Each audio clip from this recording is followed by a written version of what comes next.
ஆண்டவருடைய பரிசுத்த நாமம் மகிமைப்படுவதாக. நீங்கள் சுகமாய் இருப்பீர்கள் என்று கர்த்தருக்குள் விசுவாசிக்கிறேன்.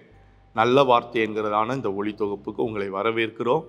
நீங்கள் ஆசீர்வதிக்கப்படுவீர்களானால் மற்றவர்களுக்கு பகிர்ந்து கொடுங்கள். கர்த்தர் உங்களை நிச்சயம் ஆசீர்வதிப்பார். இன்றைய நாளிலும் தேவன் உங்களுக்கும் எனக்கும் தருகிற கர்த்தருடைய வார்த்தை தானியேலின் புஸ்தகம் 6வது அதிகாரம் 23வது வசனத்தில் நாம் இப்படி வாசிக்கிறோம்.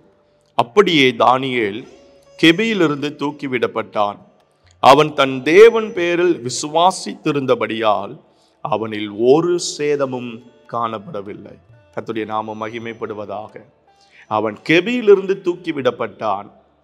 தன் தேவன் பேரில் அவன் விசுவாசித்திருந்தபடியால், அதாவது விசுவாசமாய் இருந்தபடியால், தன் தேவனை விசுவாசித்தபடியால் அவனில் ஒரு சேதமும் காணப்படவில்லை.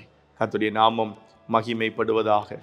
பத்திரத்துக்கு கையெழுத்திடப்பட்டது என்பதை அறிந்தும் தெரிந்தும் 10வது வசனம் சொல்லுகிறது, தான் முன் செய்து வந்தபடியே அவன் எருசலேமுக்கு நேராக கதவுகள் திறந்திருக்க 3 வேளையும் தேவனை அவன் முழங்கால் படிட்டு ஜெபம் பண்ணி ஸ்தோத்திரம் பண்ணினான் என்று வேதத்தில் வாசிக்கிறோம்.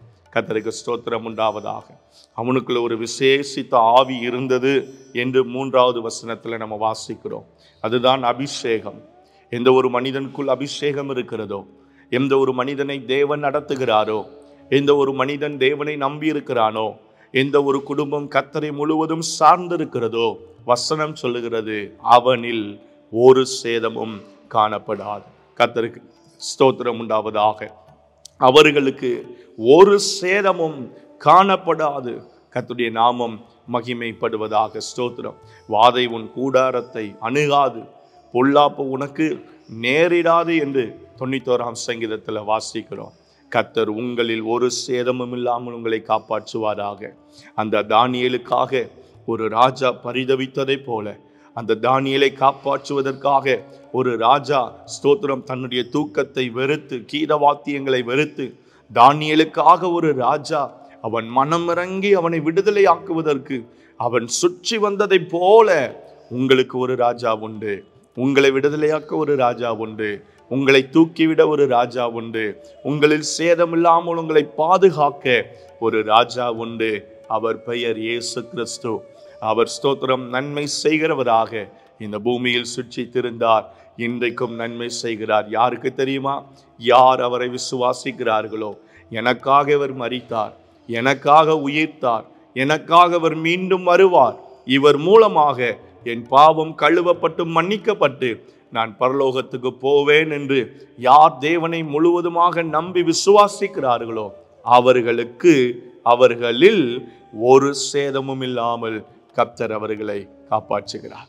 கர்த்தருக்கு ஸ்தோத்திரம். இன்றைக்கு ஒருவேளை ஏதோ ஒரு காரியத்தை குறித்து நீங்கள் ஒருவேளை மனமடிவோடு இருப்பீர்களானால் கர்த்தர் சொல்றாரு, ஒரு சேதமும் காணப்படாது. என்னை விசுவாசிக்கிறவன் மரித்தாலும் பிழைப்பான். கர்த்தரை விசுவாசிக்கிறவன் எவனோ அவனுக்கு தேவன் ஜீவ கிரீடத்தை ஆண்டவர் கொடுப்பார். ஆகவே அவரை நம்பியிருங்கள், அவரை விசுவாசியுங்கள். ஒரு சேதமும் இல்லாமல் கர்த்தர் உங்களை நடத்துவதை நீங்கள் நிச்சயம் காண்பீர்கள்.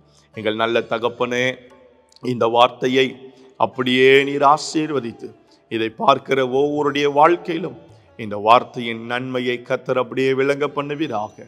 ஒரு சேதம் இல்லாமல் உம்முடைய பிள்ளைகள் பாதுகாக்கப்பட, வழி நடத்தப்பட கர்த்தாவே கிருபை கொடுத்தருளும். உம்முடைய நாமம் மகிமைப்படட்டும். பெரிய காரியங்களை செய்யும் இயேசுவின் அற்புதமான நாமத்தில் பிதாவே, ஆமென், ஆமென். Have a good day. கர்த்தர் உங்களை ஆசீர்வதிப்பாராக. ஆமென்.